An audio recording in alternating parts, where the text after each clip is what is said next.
and Seven Rivers Racing, KQEG TV, along with LOC. I'm Dan Diker, coming off another big weekend of racing. And I tell you what, last Memorial Weekend, 5 different races at area tracks throughout the state of Wisconsin. I didn't get to go anywhere on Memorial Day because I had the entire family at home, so we decided to stay home and do that. But we had dirt track racing on the Mississippi Thunder on Friday night. We're going to run those down for you real quick.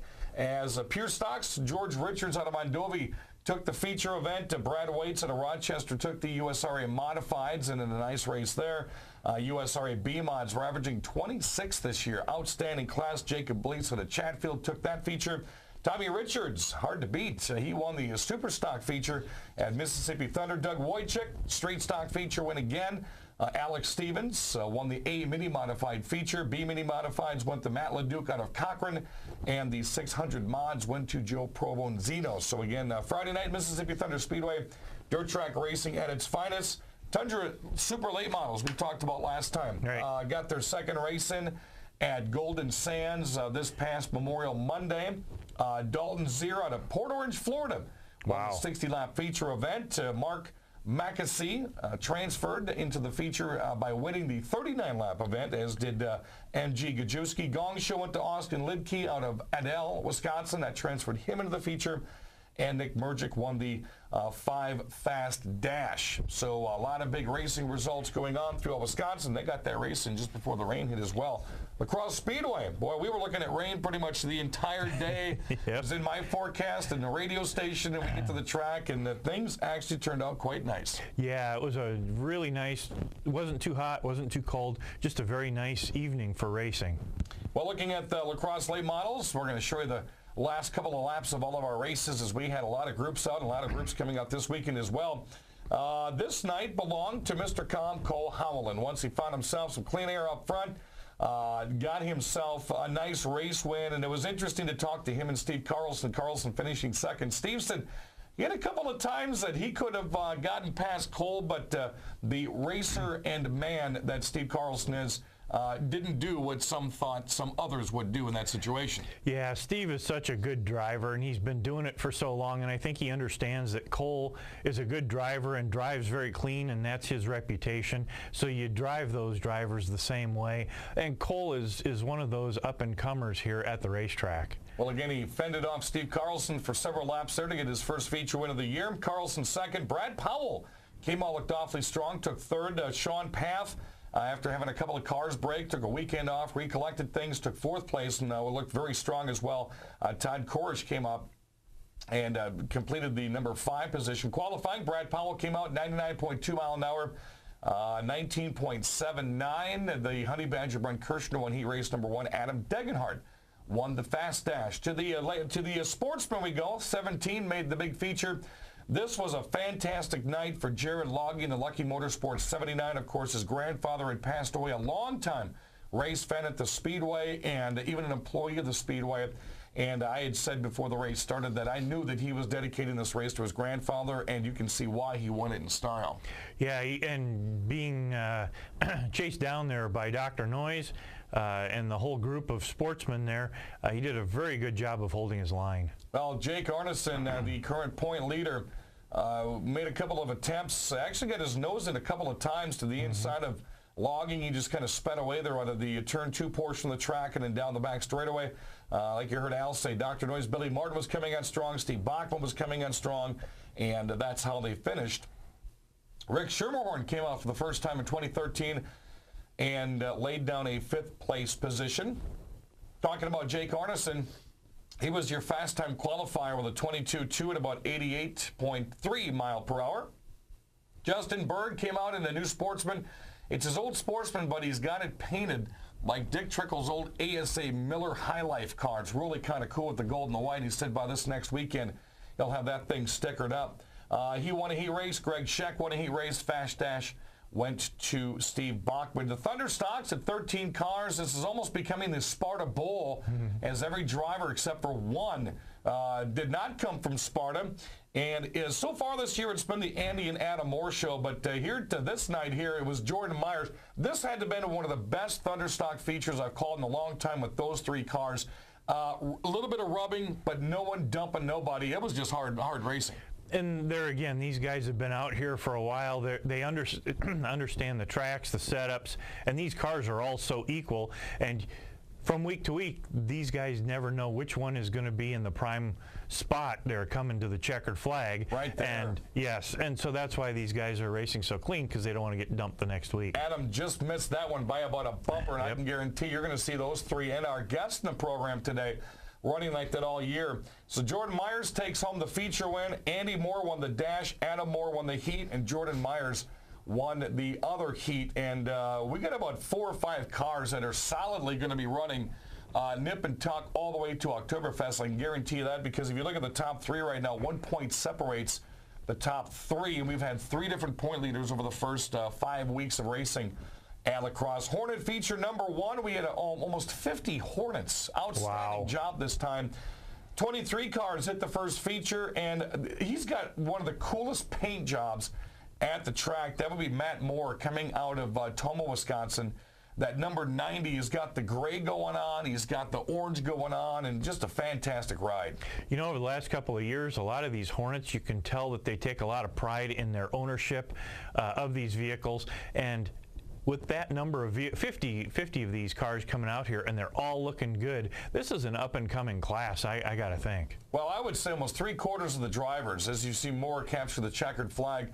I mean, Nate Towner's done it for years. I think he and Kim Strom have had some of the nicest cars we've had out there for a while when you talk about wrap jobs and in detail to decals, but there's a lot of them doing it right now. Talking about Kim Strom, it took him a little bit here, about 13 laps to get a feature win here in the second Hornet feature that had 19 cars in it, and he held off quite the pack. Kim Strom wins it. Jeff Thompson barely takes second. Garrett Tickey third. Patrick Tickey fourth. And Jeff Stumlin round of the top 5. And this was like the Thunderstock race. This thing got tight for a while. It sure did. And there again, these guys in this division are really stepping it up. And a lot of these guys are just spending so much time in the garage now, just almost as if they were a sportsman or a late model. Well, Kim Strom has just been running fantastically fast over the years that I've been in La Crosse, and I enjoy watching him race and then tipping some back afterwards. Kim's just that kind of a guy, but what a nice job he did there. Strom, Thompson, Tickey, and Stumlin. Strom also won his the first heat race on the night. Matt Moore won the second heat race, and Jake Bemis in the black and red number 5 won the second heat race. Coming up at La Crosse this weekend, nice big night of racing coming up again, as we're going to bring you late models, sportsmen, Thunderstocks, Outlaws, and a bracketed tough truck competition, which is going to feature a tug of war, which I would pretty much presume will be on the front straightaway. You're going to see some of the baddest, toughest trucks in the region coming out Saturday night, barring the weather. Right now it looks like we may be able to get things in. Dirt track, not really sure about on Friday night. First 500 into the La Crosse Speedway get a free lottery ticket too, so may as well hop on that, as we're going to bring you all those different classes. Outlaws back out for the second time this year. Our guest in the program today, I was really kind of astounded as I was doing a little background on him this year. He is currently in the point standings in 5 categories at La Crosse. There's no other driver at La Crosse that's in 5 categories, and he's only 1 point out of a track lead in one of those categories. Brad Warthan from Sparta, Wisconsin, joining us on the Seven Rivers Racing Show here in KQEG TV. We'll have Brad and Al and myself right after this.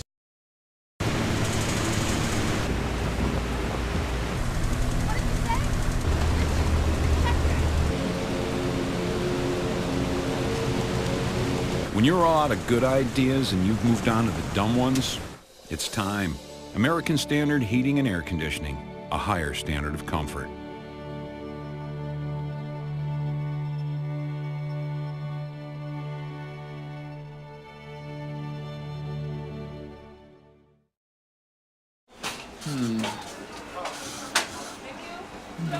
May I take your order?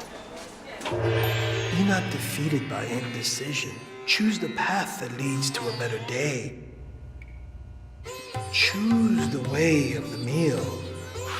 Make it a meal with one of Cousin Sub's new pork subs, the Memphis steak, or the Cubano for a limited time only. The key to happiness is sharing. Oh. Cousin Subs. Better bread, better subs, better day. Did you know that the Holman American Legion is open to the public? That's right, 7 days a week you can enjoy the full-service bar while watching your favorite sports team or NASCAR driver. You don't need to be a member to enjoy the Holman American Legion's rotating lunch special every Tuesday for only $6. A banquet hall with seating up to 250 people is also available for weddings, birthdays, or any other special event. See you at the Holman American Legion, 419 First Avenue West in Holman. Get ready for the Thunder! The Mississippi Thunder Speedway. Your Friday night racing destination. Racing starts at 7. Super stocks. Modified. 600 mods. Pure stocks. Street stocks. Viva. It's racing excitement, dirt track style. Tickets $12 for adults. $5, 18 and under. $8 for students. Or our family pack. $25 for 2 adults and 3 kids, 18 and under. Friday night racing starts at 7. Bring on the Thunder! Dirt track style at the Mississippi Thunder Speedway. Highway 35 just north of Fountain City. Racing show here in KQEG TV. Mississippi Thunder Speedway, one of the sponsors of the program, so that's why I got tongue-tied at the end of segment number 1. And again, if you ever want to get a race up there in Fountain City, it's just one of the most finest dirt tracks you're going to see in the region. Nice facility. Yep. A and B mini runs run at 6 o'clock. Regular racing runs at 7. Check them out at MississippiThunder.com. The Crosse Speedway on Saturday nights. You can check them out at lacrossespeedway.com as well. Our guest of the program, I'm surprised that hasn't been at Fountain City because he's been at down near every other track in a 3-state radius at least since 2006 that I've known him. He comes out of Sparta, currently running a Thunder stock out at the Crosse Speedway, and that would be Brad Warthan. And it's nice to have you on the program again, buddy. Thanks, Dan. Kind of an exciting week for you. First off, we were talking just before the break there that as I was going through my point standings, to me, unless I'm missing somebody, you're the only driver at the Crosse Speedway currently running in 5 different divisions. Or, well, I guess you could say divisions, even though the Thunderstock Dash or Thunderstocks. Right, yeah. I mean, we try to do as much as we can on a Saturday night, and if it's able for us to race, I mean, we're going to do it because that's all that we do is race. Yep. And all you do is work in your garage because I have to pass his house on the way to my house every single night I come home from work, and all I got to do is look over. David Cavan lives a block up. He is working on his. You're always working on yours. And I think that's a nice way that you and Cavan have kind of worked a friendship out because you live 2 houses away. So if there's any tool swapping going on or wheel swapping, you're just hopping 2 houses and there you go. There's quite a bit of tool swapping going on between David and I during the week. I mean, between jacks, welders, torches, I mean, you name it, we got it. So these guys have a menagerie. If you've ever, you need to stop by Cavan's shop. He's got like six. He's going to have 6 cars here. Holy cow. And then you go around his garage. There's 2 or 3 back there. One in the driveway. Wow. Every time I show up, I'm like, no, whose is that? you He can start his own division. I'm telling you. Well, again, Brad is 1 point out of the Thunderstock lead. Matter of fact, heading into last week in races, Brad had the point lead very slim. Adam and Andy Moore, fittingly enough, they're tied for the point lead. Brad is a point back. Now, I've also got you down as 4th in Thunderstock Dash, 7th in the Outlaws, 2nd in the Figure 8s, and 10th in the Novelty. Am I missing anything? Not that I can think of. Sure there's not a late model dash or anything in there? There might be some sportsmen next year. I was going to say, we're going to talk about that. Big news, probably some of the biggest news coming out of the racetrack of the region. We're going to talk about Brad here in a couple of moments with. And I was one of the first to find out this week, threw it out there and got the permission to throw it on Facebook. And the results have been just outstanding with some of the kudos we're getting. We're going to talk about that, but you've been running Thunderstocks many years at lacrosse. Yeah, I think this will be the 10th or 11th season that we're into it down at Crosse Speedway. And man, I tell you, I'm so glad that Chuck gives us a nice place to race at every week, and thank the Ag Society for making sure that they do the upkeep, and Ray for making sure the grounds are kept up and the garbage is all picked up for us to have our pit area. So, see, now this guy here, you can tell has been racing out there for a while because he doesn't just thank his sponsors and everybody else. Right. He thanks the people who put on the show, and they don't get enough credit a lot of times. No, and you know, they really don't. I mean, they put their effort into giving us a place to bring our cars to and race them, and I just like to make sure that we give back to them also. Yep. Brad's one of the kind of guys at the Speedway, as I was trying to think on the way over here, he's a guy you love to hate because when he wins a feature, he gets a mixture of cheers and boos. And when he gets dumped, you get a mixture of cheers and boos, and this has been going on for 4 or 5 years. You are the man that people love to hate. Yeah, I guess you could call that. I guess that's why you nicknamed me Bad Brad Warthan. That was back in 2006, and it was funny because by 2008 you were known by that nickname in 3 states. Yeah, just about Minnesota, Illinois, and Wisconsin. And it was funny the first time. The year after I'd given the nickname Bad Brad, you would race the Columbus 151 Speedway. And Brad was telling me as they were lining up for whatever race it was, it might have been a heat race, the announcer stole my nickname and threw it out there, and you heard him over the PA, and it about floored you. Yeah, I did. And, we were sitting in lineup right there out of turn 4, and they got a speaker right there, so we could hear them calling our names off. And man, I just couldn't believe that it went down to Columbus, and then Eric ended up with it at Rockford Speedway, and so I mean, it's cool that the name is kind of stuck. Talking about Rockford Speedway, Brad's well known down there. You won the famous Bahama Brackets about 3 or 4 years ago. Yeah, we won that in 2008 with a good battle up front for the last 15 laps between me and Charlie Frisch, and I mean that was side by side, and we got real close. And as we were going into 1 and 2, I mean, all you could see was the sun, so you had to kind of guess. And, well, when you're going into the corner there, you're looking at the other driver out your passenger window going, okay, that's about how close I am. As we ask a lot of drivers that are in the same class for a while, I mean, we've talked many years now on why they stay in a single class, or some are there for the sport, some are there for the fun. What's kept you running a Thunderstock so long? Well, I guess you could say the action between that and the people that I race with, and knowing that I can afford to keep my Thunderstock up and going and still looking good really helps a lot. I mean, when you jump classes, it costs quite a bit to go to a Sportsman or a late model. And you've had, I mean, there were several years you had the same Thunderstock, but over the past couple of years, I think because of the relationship you built with David Cavan, who drives the 88 Thunderstock, the opportunity's been there to work on some different things, work on some different motors, and maybe even swap bodies out if you have to every now and then.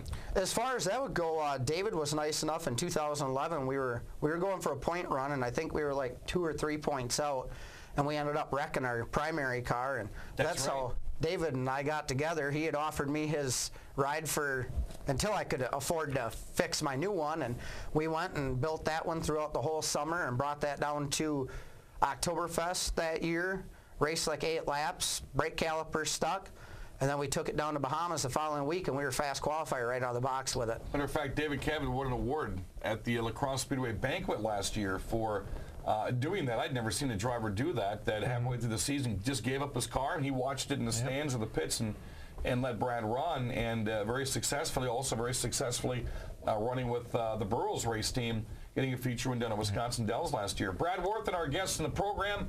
Bad Brad's going to come back. Some breaking news coming out of Warthan Motorsports this past week, and I love when, number one, when I get to hear these things and I get to blow it out there on Facebook, but number two, when it's been, I've been friends with Brad, I think, since the second week I moved here in 2005, so I'm really happy to let him announce some good news here on the other side of this break. Brad Warthan's my guest. He's Al Losi. I'm Dan Dyker. Stay with us. More to come here in Seven Rivers Racing. Did you know that the Holman American Legion is open to the public? That's right. 7 days a week, you can enjoy the full-service bar while watching your favorite sports team or NASCAR driver. You don't need to be a member to enjoy the Holman American Legion's rotating lunch special every Tuesday for only $6. A banquet hall with seating up to 250 people is also available for weddings, birthdays, or any other special event. See you at the Holman American Legion, 419 First Avenue West in Holman. Get ready for the Thunder! The Mississippi Thunder Speedway! Your Friday night racing destination. Racing starts in 7. Super stocks. Modified. 600 mods. Pure stocks. Street stocks. Viva. It's racing excitement, dirt track style. Tickets $12 for adults. $5 18 and under. $8 for students. Or our family pack. $25 for 2 adults and 3 kids 18 and under. Friday night racing starts at 7. Bring on the Thunder! Dirt track style at the Mississippi Thunder Speedway. Highway 35 just north of Fountain City.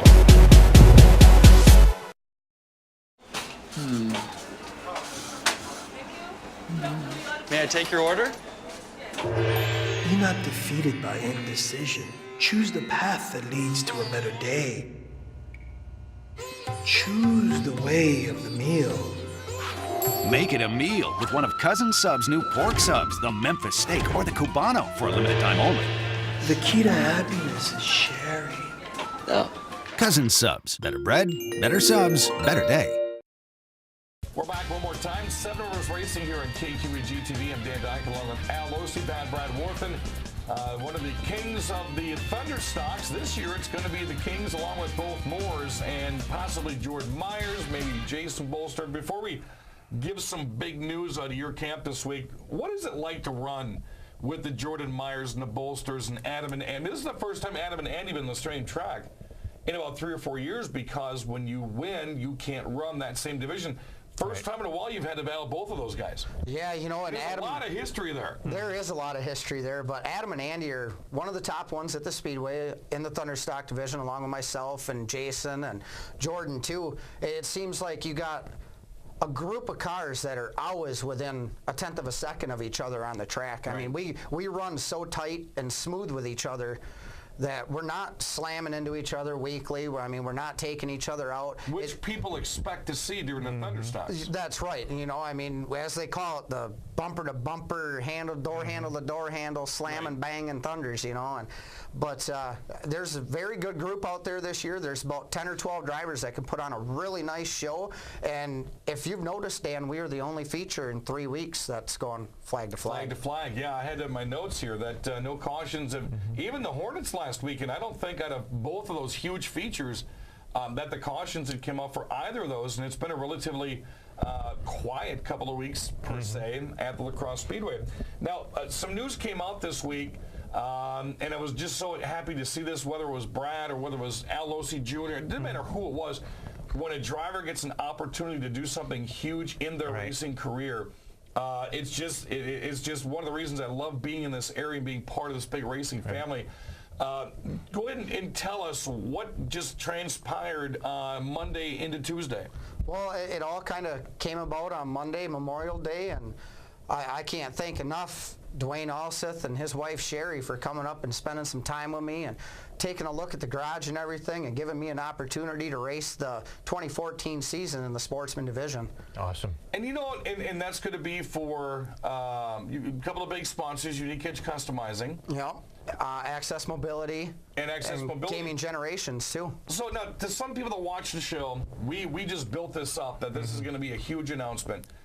And it is, because when you've been in the Thunderstock class, and that's what your budget tells you can run for almost 10 years, and you get an opportunity to jump onto the 5/8 mile lacrosse, to some people they're going, well, that's not big news. Well, in reality, it is. Yeah. I honestly, myself, I think that's very big news. And just to have the opportunity to be able to move up onto the big track is just awesome. Running on the quarter mile is amazingly fun. I mean, you can't get any more fun than running out there tight like that. But I've always wanted to be able to move up onto the 5/8, and I'm finally going to get my opportunity to. And have you ever run on the big track in any of the double O's or any of that? I got a double O win in 2010. What do you think of hitting those speeds? That's just incredible. It's fun, I mean, even with the Thunderstock, I mean, you know that you're going faster than what you normally do. Sure. Because when we bolt our other tires on to run that double O, you know, I mean, we can really throw it into the corner. But again, so now Sportsman's going to be coming up here. Now, number one, are you going to be running Sportsman and Thunderstocks? No. Next year we are going to be running the Sportsman full time, and the Thunderstock will be left at home, if not for sale. He threw that out quickly. Either that or it's going to go on my Facebook, one of my racing sites, and sure enough, as much wheeling and dealing as I've done, he's going to get that thing sold here.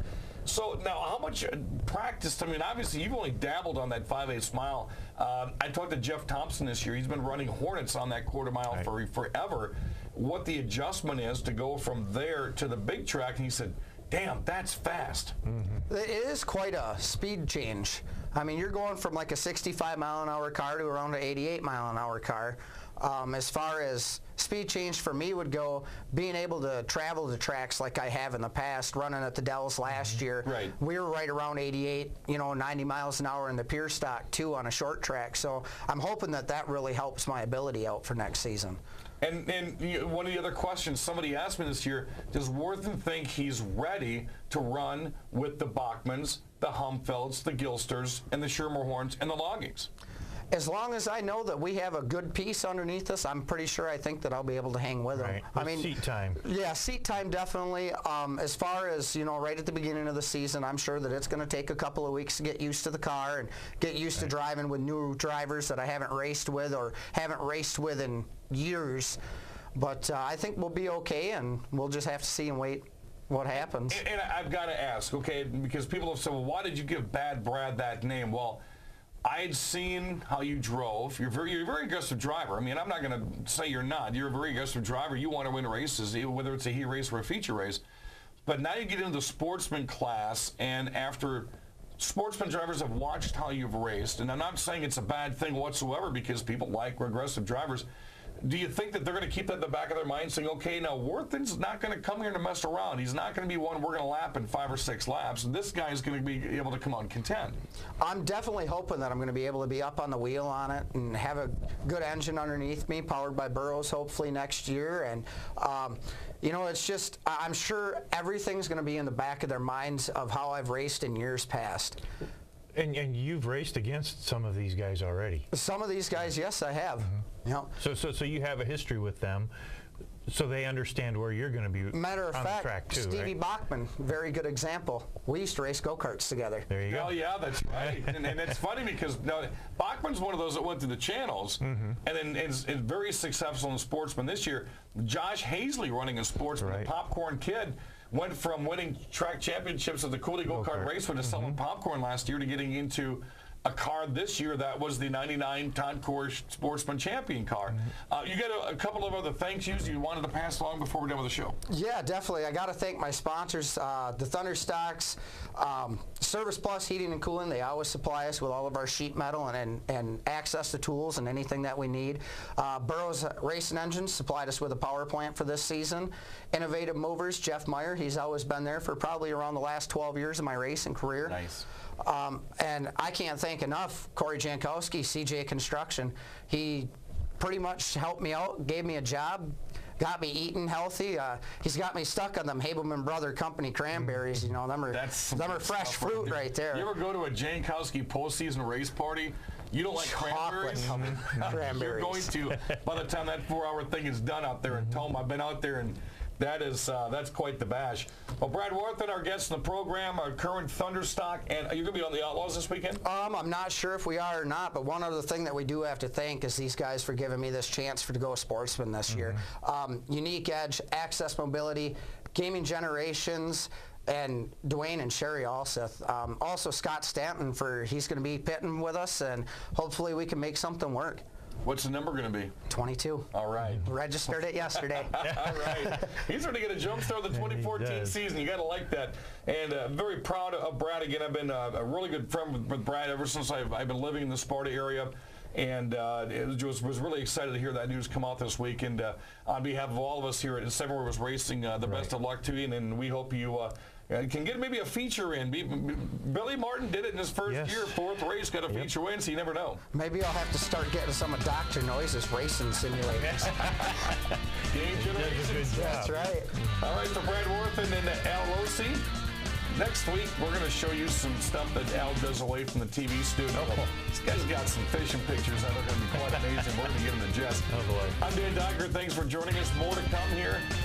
Check out CrosseSpeedway.com, MississippiThunder.com. I've got Silver's Racing on Facebook. You can find that out. And more with Brad coming up this Saturday on WKTY at my Mississippi Thunder Race Report from 1 until 2. Have a great week. We'll see you at the racetrack. For all of us, take care.